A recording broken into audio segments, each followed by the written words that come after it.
My mother-in-law casually broke the news to my stunned self. We're going to be living together now. We just remodeled it into a duplex for convenience. The property is in your name, right, Emma?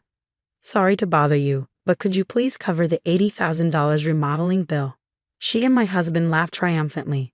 Witnessing this, I filled with resolve. I was about to confront them with the truth that even my husband didn't know, along with the evidence. I am Emma Davis, 26 years old. I live a bit away from downtown in a nature-rich area and work an office job while drawing illustrations as a hobby. Lately, I enjoy uploading my drawings on social media and reading the daily comments. I have a husband who is 3 years older than me, and we were enjoying our married life in our favorite old farmhouse that we bought right after our wedding. However, there has been a visitor to this house once a month since we got married who always gives me a headache. Emma, I'm here. Please open up quickly. Hearing the persistent banging on the sliding front door, I rushed to it. Aha, mother-in-law, I'll open it right away, I said, even though there was a perfectly good doorbell right next to the door.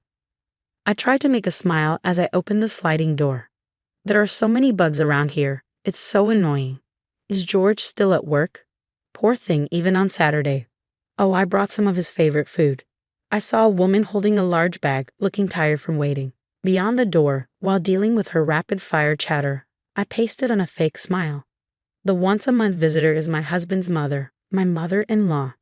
My husband, being an only child, she insists on taking care of him even after our marriage, and to my gratitude, she even instructs me on house chores. The last time she came to our house, she rearranged all the food in the fridge, and I had to start the next day's breakfast preparation from hunting down the ingredients. I recall my husband repeatedly telling me before we got married, if my parents ever need care, we'll live together. I want you to understand that. I'm disappointed to think I might have to give up this beloved old house when the time comes, but I've come to accept it. What bothers me more is the thought of living with this mother-in-law 24/7. Sorry for my husband, it fills me with a bit of gloom. Fast forward 2 years into our farmhouse married life.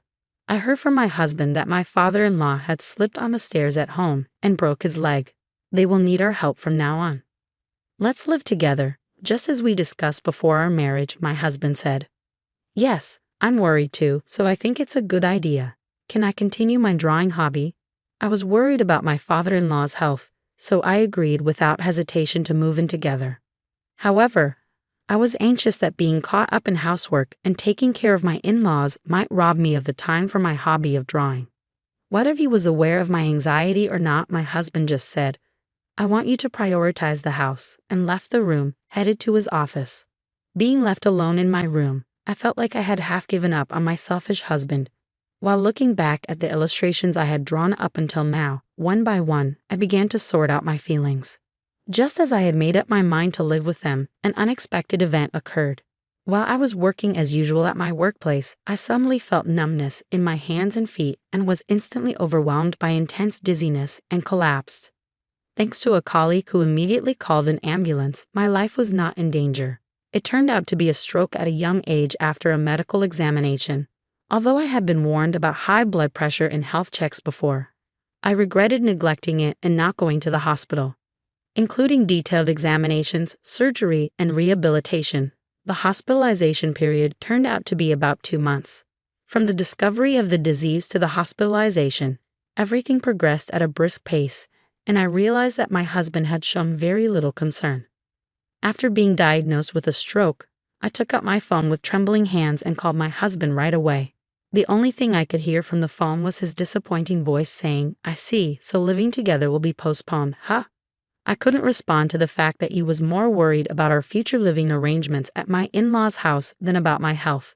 Since my father-in-law was still in the hospital with a fracture, there was no immediate need to worry about caregiving. It was a blessing in disguise that I could focus on my treatment. Also, since we don't have children, there was no need to worry about that either. Suddenly, the face of my mother-in-law, who always says, I want to see my grandchild's face soon, popped up in my mind. As if to shake it off, I picked up the sketchbook nearby. Recently, I've been too busy preparing to live with my in-laws and going through examinations since my collapse to have time for my favorite illustrations. Once I started living with my in-laws, I would probably lose even more time to draw. I decided to think of this hospitalization period as the last free time that God had given me and resolved to fully enjoy my hobby. When this period was over, I decided in my heart to do my best for my husband and in-laws, whether it was housework or anything else. The 2-month hospital stay ended in a flash, and finally, the day of discharge arrived. My husband casually asked if he should come to pick me up, but I wanted to spend some time alone until I got home, so I declined, feeling a bit guilty. While I was on the bus, I saw the familiar landscape outside the window and realized that I was already near home. The sunlight hitting the beautiful green leaves was dazzlingly sparkling, making me feel indescribable as I thought, this is goodbye to this rich, natural place. Since my in-laws' house is located relatively close to the city center, my life would change drastically from now on. Feeling a little lonely, I slowly got off the bus at the familiar bus stop. As I was heading towards my soon-to-be farewell home, I suddenly stopped in my tracks at the sight before me. There was supposed to be my favorite old private house here, but instead, there was a house I had never seen before. Since I had been in the hospital for about 2 months, I checked the position of the surrounding buildings and the way I came, wondering if I had mistaken the location, but it was not a mistake after all. There was no use wandering around, so I timidly pressed the intercom of the house. A familiar voice said, yes. The voice was undoubtedly my husband's. Still feeling confused, I quietly answered, it's Michelle, into the intercom. The front door creaked open and my husband, in his casual attire, came out. Aha, welcome home. You came home earlier than I expected. I had the day off today. I could have picked you up. George, what happened to our house? Why has it changed so much? I interrupted my husband, who seemed relaxed, maybe just woke up, his hair mussed, to ask my question with a sense of disbelief. However, disregarding my anxiousness, George only responded with a vague, huh. What's up? What happened? Without intending to answer my question. Just then, I heard laughter coming from inside the house. Thinking it couldn't be, I pushed past my husband and headed toward the living room. When I opened the unfamiliar door leading to the living room, I saw my mother-in-law lying on the couch, watching TV. She was clutching her stomach and laughing while watching the TV screen. Why is my mother-in-law in this house? Oh, Michelle, welcome back. Hospital stays can be long, but don't worry, I took care of the house while you were gone. I wondered what this house stuff my mother-in-law was talking about could be, chores? Or, with an overwhelming bad feeling, I pressed my mother-in-law on why the old house had changed so much. Without showing any sign of guilt, she blurted out, well, we're all going to live together, right?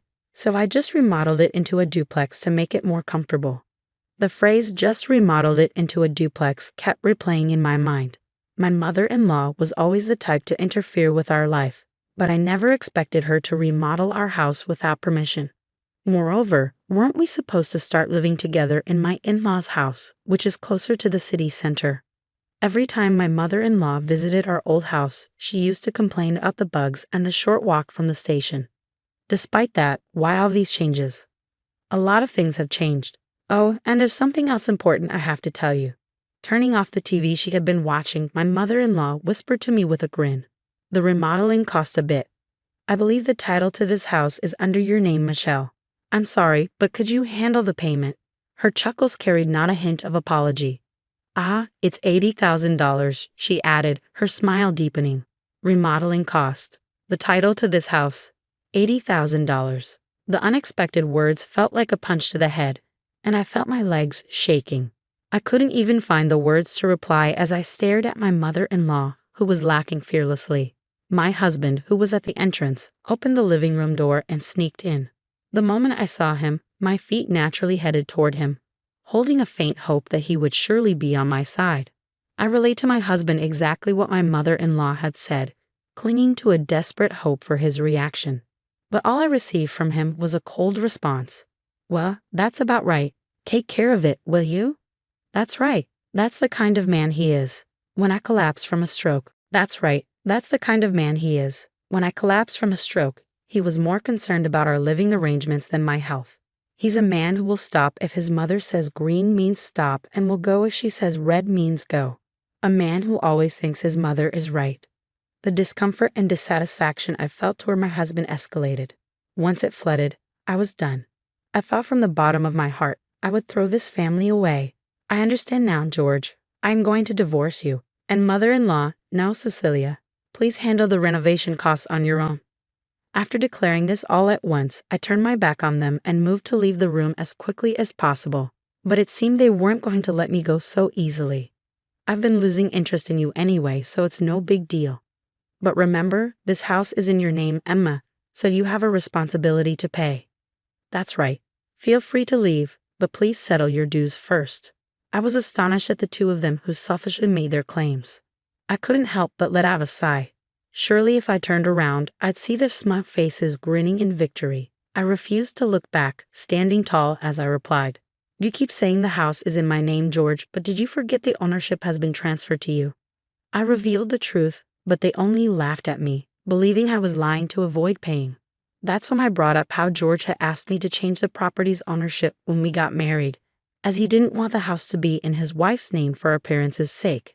Since I didn't particularly care about the property title, I had immediately transferred it to his name. Upon hearing this, the laughter of the two who had been so complacent until now abruptly stopped, and I could feel the panic gradually setting in. I don't recall saying such a thing. There's no proof anyway. Anticipating this response, I turned back to face them, walked past them, and opened a drawer of a shelf from our old house. Let's see, it should be somewhere around here. Ah, here it is. This is the proof. I took out a document from the drawer where the property and the house ownership were listed and showed it in front of their faces. When I carefully pointed to the part that said the ownership was in George's name, my husband's face turned pale. That's fraud. I never thought you'd actually do it, and I definitely can't pay such a huge sum of $80,000. I was disgusted with my husband, who started yelling as soon as he realized the payment obligation was on him. Since a decent conversation seems impossible, let's communicate through lawyers from now on. Cecilia, your son seems to be in quite a pickle, so please take good care of him from now on. Beside my loud husband, I smiled at my mother-in-law, who was standing dazedly, and finally turned my back on them, leaving their home for good. After that, my husband called several times, but I chose to ignore him entirely, deciding to communicate formally through a lawyer. Given our already strained relationship and problems with my mother-in-law, the divorce was settled without any issues. Regarding the matter that my husband insistently shouted when I left, change of name is a fraud, it was decided that there was an agreement between us because it was changed when we got married 2 years ago. My lawyer assured me with a smile that this was neither fraud nor anything illegal. With that, all the uncertainty inside me was completely dispelled. It seemed that the cost of renovating that house was supposed to be paid in full by me as soon as I got discharged from a hospital. Wanting to applaud, I now appreciate the well-crafted spiteful act of pushing me into hell just after I had endured surgery and rehabilitation, and finally got discharged due to illness. In the end, since the house was in my husband's name, it was his duty to make the lump sum payment, and he ended up strangling himself. In addition, I was able to secure alimony after the successful divorce. My husband, who had been hit with a claim for a total amount that he could not possibly pay off, had either borrowed money from dangerous places or hadn't. While I was fighting with my husband and mother-in-law, I received an apology from my father-in-law, Bob, who had been hospitalized with a broken leg, saying, "I'm sorry for my wife and son's behavior." Of course, it didn't seem that Bob was involved in this matter. However, there's no denying that for 2 years after our marriage, he had ignored his wife and my cold husband. After briefly replying to Bob's message, I decided to cut all ties with that family and start a new life. Since then, my health has gradually improved, and I was able to return to work. When I was married, I used to draw illustrations while being mindful of my husband's gaze. But now I can immerse myself in it as much as I want, whenever I want.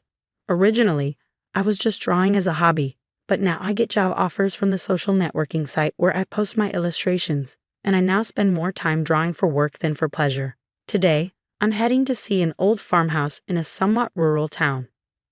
My current dream is to buy this old farmhouse with the alimony from my husband and my savings and to open an art studio.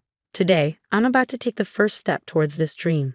On the bus, as I gazed out at the scenery, I found myself recalling that day, the day I left the hospital that changed my life forever.